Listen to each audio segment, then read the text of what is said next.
ብዙ ሰዎች ውድቀትን አይፈሩም። የሚፈሩት ነገሮች መቋጫ ማግኘታቸውን ወይም ፋይናሊቲን ነው። ውድቀትን ማብራራት ይቻላል። ውድቀትን በሌላ መልክ ማቅረብ ይቻላል። ውድቀትን አሽሞንሙኖ ማሳየት ይቻላል። ውሳኔንስ? ውሳኔ በሮችን ይዘጋል። ውሳኔ ከኋላችሁ ያሉትን ድልድዮች ያፈራርሳል። ውሳኔ ማንነታችሁን በግልጽ ያወጣዋል። አለመወሰን ምቾት ይሰጣል። ምክንያቱም ገና በሂደት ላይ ነኝ የሚል ምክንያትን ለራሳችሁ በመስጠት ራሳችሁን እንድታታልሉ እድል ስለሚሰጣችሁ በትክክለኛው መንገድ ሳትፈተኑ ለማለፍ ያመቻችኋል። የማይወስን ሰው ኑሮው ሁልጊዜም ልምምድ ነው። ሁልጊዜም ማሟሟቅ ላይ የቆመ ነው። በጭራሽ ወደ መድረክ ለመውጣት እድል የለውም። ሕይወት የተሳሳተ ምርጫ ስለመረጣችሁ አትቀጣችሁም። ሕይወት የምትቀጣችሁ ባለመምረጣችሁ ምክንያት ነው። እናንተ ካልወሰናችሁ ጊዜ ለእናንተ ይወስንላችኋል። ሁኔታዎች ይወስኑላችኋል። ሌሎች ሰዎች ይወስኑላችኋል። ሆኖም የነሱ ምርጫ ፈጽሞ ለእናንተ የሚጠቅም አይሆንም። ልብ ማለት ያለባችሁ ነጥብ አለመወሰን ገለልተኝነት አይደለም። እንደውም በነፋስ ለመወሰድ መወሰን ነው። ስትወላውሉ ለውድቀትና ለዝቅጠት እጅ እየሰጣችሁ ነው። የመወሰን አቅማችሁ ቀስ በቀስ እንዲሸረሸር እየፈቀዳችሁ ነው።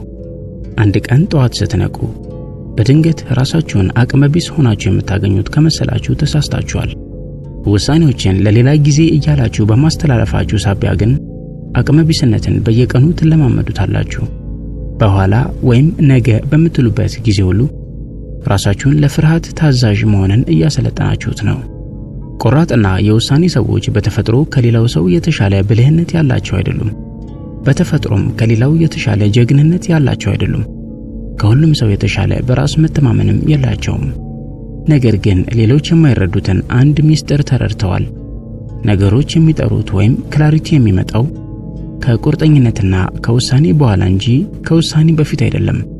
ብዙ ሰዎች ለሆነ ድርጊት ከመንቀሳቀሳቸው በፊት እርግጠኛ መሆንን ይፈልጋሉ። ነገር ግን እርግጠኝነት ለሚራመዱና ወደ እንቅስቃሴው ለገቡ ሰዎች ብቻ የሚሰጥ ሽልማት ነው። ልብ በሉ፣ መንገዱን አይታችሁ አትራመዱም። በቅድሚያ ትራመዳላችሁ። ከዚያም መንገዱ ከእግራችሁ በታች ይዘረጋል። አለመወሰን ራሱን በውሸት የብልህነት ካባ ይሸፍናል። ለዚህም ነው የማይወስኑ ሰዎች እየተነተንኩ ነው፣ አማራጮችን እያየሁ ነው፣ ጥንቃቄ እያደረግኩ ነው ወይም እርግጠኛ መሆን እፈልጋለሁ ሲሉ የሚደመጡት። ተሳስተዋል። ኃላፊነት መውሰድን እየሸሹ ነው። ምክንያቱም አንዴ ከወሰኑ እምቅ አቅም አለኝ በሚለው ሐሳብ ውስጥ መደበቅ አይችሉም። ግራ መጋባትን እንደ ምክንያት ማቅረብ አይችሉም። መረጃ ማጣት ላይ ማሳበብ አይችሉም። መወሰን በነገሮች ላይ የባለቤትነቱን ድርሻ እንድትወስዱ ያስገድዳቸዋል።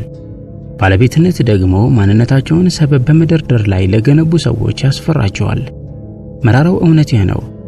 ሕይወት ከከበዳችሁ የከበዳችሁ አማራጭ ስላጣችሁ አይደለም። ሕይወት የከበደቻችሁ ውሳኔዎቻችሁ ደካማ ስለሆኑ ነው። ደካማ ውሳኔዎች የተዘበራረቀ ሕይወትን ይፈጥራሉ። ጠንካራ ውሳኔዎች ግን ሁሉንም ነገር ቀላል ያደርጉታል። ቆራጥ ሰዎች ቀለል ያለ ሕይወት ይኖራሉ። ሕይወት ስለቀለለችላቸው ሳይሆን ብዥታን ማጥራት ስለቻሉና ከሕይወታቸው ስላጠፉት ነው። ምን እንደሚፈልጉ ያውቃሉ። ምንን እንደሚታገሱ ያውቃሉ። ምንን እንደማይቀበሉም ያውቃሉ። ሌሎች ደግሞ ከእውነታ ጋር ያለማቋረጥ ሰጣ ገባ ውስጥ ይገባሉ። ለምን እንደደከማቸውም እያሰቡና እየተብሰለሰሉ ይገረማሉ። አለመወሰን ትህትና፣ ጥበብ አሊያም ታጋሽነት አይደለም። ጽኑ በሆነ ቦታ ላይ ለመቆም ፈቃደኛ አለመሆን እንጂ። ለአንድ ነገር በጽናት ካልቆማችሁ ለሁሉም ነገር ትንበረከካላችሁ። የምታደንቋቸውን ሰዎች በጥንቃቄ ተመልከቱ። ለምሳሌ የሚኖሩትንና ጩኸታሞቹን ሳይሆን ስብዕናቸው ክብደት ያለውን የተከበሩ ሰዎች ተመልከቱ። አይጣደፉም። ከሚገባው በላይ ነገሮችን አያስረዱም። በአቋማቸው አይወላውሉም። ይወስናሉ። ከዚያም ውጤቱን ያለ ዋይታ ይቀበላሉ። ይህ ክፍል ማለትም የውሳኔን ውጤት የመቀበል ክፍል ማንም ሰው የማይፈልገው ክፍል ነው። ሰዎች ቆራጥነት እንዲኖራቸው ይፈልጋሉ፣ ነገር ግን ተጠያቂነትን አይፈልጉም። ውሳኔ ስኬትን ለማግኘት ዋስትና አይደለም፣ ነገር ግን የተሻለ አቅጣጫን የመጠቆም ዋስትና ይሰጣል። ትክክለኛውን አቅጣጫ ማግኘት ደግሞ ለሰው ልጆች ነፍስ ልክ እንደ ኦክሲጅን አስፈላጊ ነው። ምክንያቱም እሱ ከሌለ ቀስ በቀስ ትታፈናላችሁ። ሳትሰሩ ይደክማችኋል። አደጋ በሌለበት ትጨነቃላችሁ። የጎደላችሁ ሳይኖር ባዶነት ይሰማችኋል። ይሄ ድባቴ ወይም ዲፕሬሽን አይደለም፣ አቅጣጫ ማጣት ነው። አእምሯችን የተሰራው ወሰን የለሽ አማራጮችን አቅፎ ለመያዝ አይደለም። አእምሯችን የተሰራው ከነዚያ አማራጮች የተመረጡትን ለመፈጸም እንድንችል ነው። በጣም ብዙ በሮችን ክፍት አድርገን ትተን ስንሄድ ጉልበታችን በሁሉም በር በኩል ይባክናል። ትኩረት ወይም ፎከስ ብቻውን በህይወታችን ምርታማ የምንሆንበት ዘዴ አይደለም፣ የውሳኔ ውጤት እንጂ። ብዙ ሰዎች በአማራጭ መከበብ ሱሰኛ ናቸው።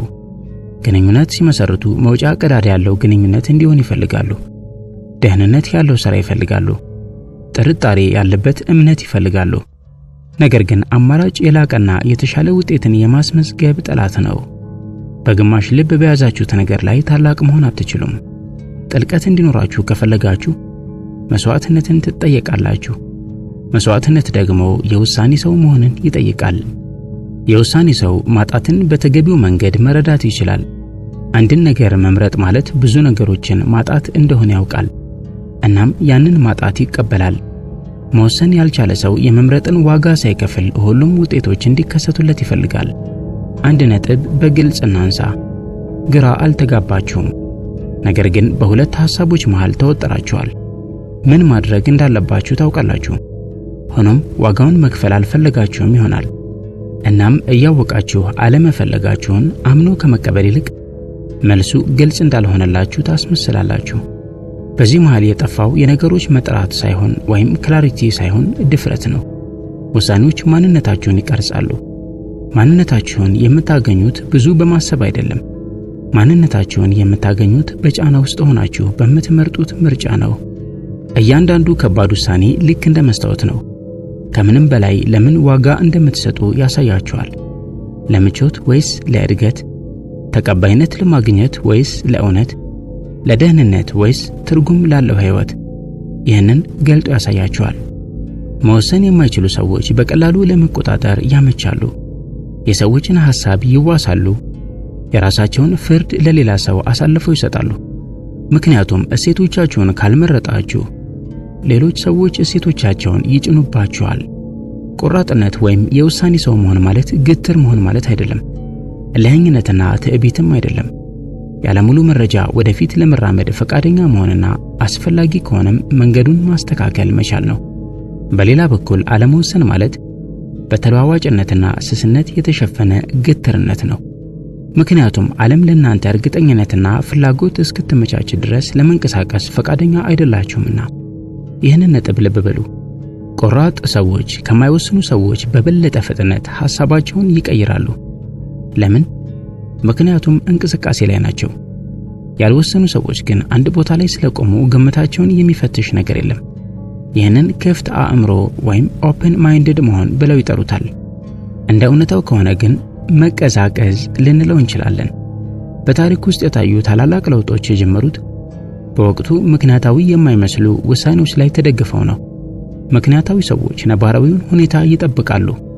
ቆራጥና የውሳኔ ሰዎች ግን ያለውን ነባራዊ ሁኔታ ይነቀንቁታል።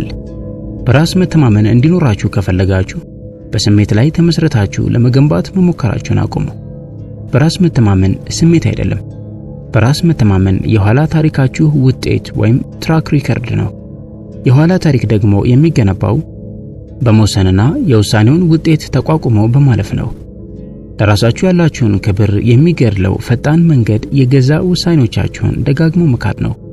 እጀምራለሁ ትላላችሁ፣ አትጀምሩም። ትቼ እሄዳለሁ ትላላችሁ፣ ትቆያላችሁ። እቀየራለሁ ትላላችሁ፣ ግን ትዘገያላችሁ። ከጊዜ በኋላ አእምሯችሁ እናንተን ማመን ያቆማል። ራሳችሁን የምታምኑ ከሆናችሁ ደግሞ ከውጭ የሚመጣ ምንም አይነት ማረጋገጫ ሊያድናችሁ አይችልም። የውሳኔ ሰው ቃሉን ይጠብቃል፣ በተለይም ለራሱ የገባውን ቃል። ዲሲፕሊን ማለት ራስን ማስገደድ ሳይሆን ከራስ ጋር መስማማት እንደሆነም ይረዳል። በሕይወት መንገድ ውስጥ ገለልተኛ የሚባል ቦታ የለም። በእያንዳንዱ ቀን ወይ አንድን ልማድ እያጠናከራችሁት ነው አሊያም እየሰበራችሁት ነው። ምንም አለመወሰን ማለት ትናንትን ለመድገም መወሰን ማለት ነው። ውሳኔዎች ጊዜን ያጠባሉ፣ ይሰበስባሉ። አንድ ግልጽ ውሳኔ ከዓመታት ማመንታት ሊያድናችሁ ይችላል። አንድ እውነተኛ እምቢባይነት ከ10 ዓመታት ጸጸት ሊያድናችሁ ይችላል። አንድ በቆራጥነት አዎ ወይም እሺ ያላችሁበት ጉዳይ መላው የወደፊት ህይወታችሁን ሊያስተካክልላችሁ ይችላል። ብዙ ስቃዮች የሚመጡት በአሳዛኝና አሰቃቂ ክስተቶች አማካኝነት አይደለም። እነዚህ ስቃዮች የሚመጡት ለረጅም ጊዜ ውሳኔ ባለመወሰናችን ምክንያት ነው። በተሳሳተ የሥራ ቦታ ውስጥ መቆየት፣ በተሳሳተ ግንኙነት ውስጥ መቆየት፣ በተሳሳተ ማንነት ውስጥ መቆየትና የመሳሰለውን መጥቀስ እንችላለን። ይህ የሚሆነው ስህተት መሆኑን ስላላወቃችሁ ሳይሆን መልቀቅ፣ መተው፣ መሄድና መቀየር ውሳኔን ስለሚጠይቅ ነው። ቆራጥ ሰዎች ተነሳሽነት፣ መነቃቃት ወይም ሞቲቬሽን እስኪኖራቸው አይጠብቁም። ቀድመው ይንቀሳቀሳሉ። ሞቲቬሽን እንቅስቃሴን ተከትሎ ይመጣል። ዝግጁ እስከሆን ትንሽ ልጠብቅ የምትሉ ሰው ከሆናችሁ ህልሞቻችሁን በጨዋነት እየቀበራችሁ መሆኑን እወቁ። ውሳኔ መወሰን ውስጥ ጥቃት ወይም ቫዮለንስ አለ። ጥቃቱ አካላዊ ጥቃት ሳይሆን የህልውና ጥቃት ወይም ኤግዚስቴንሻል ቫዮለንስ ነው። አንድን ነገር በመረጣችሁ ቁጥር ሌሎች የእናንተን ስሪቶችና መልኮች ወይም versions of yourself ትገድሏቸዋላችሁ። ያልኖራችሁት ህይወት፣ የሰዋችሁት ምቾት፣ ያጣችሁትና የሞተባችሁ ህልም ይኖራል። ደካማ ሰዎች ለእነዚህ አይነት እጦቶች ያለቅሳሉ። ጠንካራ ሰዎች ግን የቀብሩን ፍጻሜ ይቀበላሉ። የነርቭ ስርዓታችን ከድርጊቶቻችን ይማራል። እያንዳንዱ የዘገየ ውሳኔ ጭንቀትን ያለማምደናል። እያንዳንዱ ጽኑ ውሳኔ መረጋጋትን ያለማምደናል። መረጋጋት ስንል ሰላም መሆን ማለታችን ብቻ አይደለም። መረጋጋት ስንል የመጨረሻ ውሳኔ ላይ መድረስ ማለታችን ነው፣ ወይም ሪዞሉሽን። አለመወሰን ትኩረታችሁን ይበትነዋል። አእምሯችሁ ሁሌም በከፊል ሌላ ቦታ ነው። በከፊል እየተዘጋጀ በከፊል ደግሞ እየተጠራጠረ ነው። ቆራጥነት ግን አእምሮን መልሶ አንድ ያደርገዋል። የውሳኔ ሰዎች የህይወታቸውን ትርጉም ከውጭ አይጠብቁም። ምን ዋጋ እንዳለው ለይተው ይወስናሉ። ሌላውን ነገር እንዲቃጠል ይተውታል። ጨካኝ አይደሉም፣ ነገር ግን ትክክለኛ ናቸው። ህይወት በጊዜ ለሚወስኑና በኋላም ስህተታቸውን ለሚያስተካክሉ ሰዎች ዳጎስ ያለ ሽልማት አላት። እርግጠኛ እስኪሆኑ ለሚጠብቁት ደግሞ አስከፊ በትሯን ታሳርፋለች። ይህንን ለማስተካከል ሁሉም በእጃችን ላይ ነው። ሌላ ተጨማሪ መረጃ አያስፈልገንም። ቀይ መስመር ግን የግድ ያስፈልገናል። የምንታገሰውና የማንታገሰው እንዲሁም መከራ ልንቀበልለት የምንችለው ዝግጁ የሆንበት ቀይ መስመር ያስፈልገናል። ያ ከሌለን የምንኖረው በሁኔታዎች ግፊት ውስጥ ታጥረን ይሆናል። ውል አልባና አቅጣጫ ቢስ የሆነ ግፊት አደገኛ ነው። ነገር ግን አቅጣጫ ያለ ግፊትም ዋጋ ቢስ ነው። ውሳኔ ግን ሁለቱንም ይፈጥራል። ሰዎች የእናንተን ቆራጥነት ሲቃወሙ ታገኟቸዋላችሁ። ምክንያቱም ከዚህ በፊት በእናንተ ማመንታትና አለመወሰን ይጠቀሙ ነበር። በእናንተ ብዥታ ውስጥ ምቾት አግኝተው ነበር። ስለዚህም ተቃውሞ እንደሚመጣ በእርግጠኝነት ጠብቁ። ውሳኔ መወሰን ትልቅ ዋጋ እንዳለው የምታውቁት በዚህ ነው። ዓለም ግልጽነትንና የጠራን ነገር ባትስማማበት እንኳ ታከብራለች። ማመንታትን ግን ያለምንም ርህራሄ ትበዘብዛለች። ቆራጥነትና የውሳኔ ህይወት ቀላል ህይወት አይደለም፣ ነገር ግን የጠራና ግልጽ ህይወት ነው። የውሳኔ ሰው ስትሆኑ የምትጸጸቱባቸው ነገሮች በቁጥር ያንሳሉ። ምናልባት የሚሉ ጥርጣሬዎችና ማመንታቶቻችሁ ይቀንሳሉ። በግማሽ የተኖሩ ዓመታት አይኖሯችሁም። በእርግጥ የተሳሳቱ ውሳኔዎችን ልትወስኑ ትችላላችሁ። ጥሩ ነው፣ ምክንያቱም ይህ ማለት በህይወት አላችሁ፣ እየተንቀሳቀሳችሁና እየተማራችሁ ነው ማለት ነው። ከሁሉ በላይ የከፋው ስህተት የተሳሳተን ነገር መምረጥ አይደለም። ትልቁ ስህተት ምንም ነገር አለመምረጥና ያንን እንደ ጥበብ መቁጠር ነው። ማን እንደሆናችሁ ወስኑ። ምን እንደምትፈልጉ ወስኑ። ምን ለማጣት ፈቃደኛ እንደሆናችሁ ወስኑ። ከዚያ ተንቀሳቀሱ። ነገ ወይም ከነገ ወዲያ አይደለም። አንድ ተጨማሪ ይህንን የሚመስል ቪዲዮ ካያችሁ በኋላ ወይም አንድ ተጨማሪ ሰው ካማከራችሁ በኋላም አይደለም። አሁን ነው። አሁን። ምክንያቱም የዘገየ ውሳኔ የሚያመጣው ውጤት በግላጭ ባይታይም እንኳ ጉዳቱ ግን ዘላቂ ነው። የውሳኔ ሰው ሆኖ አለበለዚያ ይወሰንባችኋል። ሌላ ሶስተኛ አማራጭ የለም። የተከበራችሁ የሰው መንገድ ተከታታዮቻችን፣ የዛሬው ዝግጅታችን ይህንን ይመስል ነበር። በቀጣይ ቪዲዮ እስክንገናኝ በያላችሁበት ሰላማችሁ ይብዛ።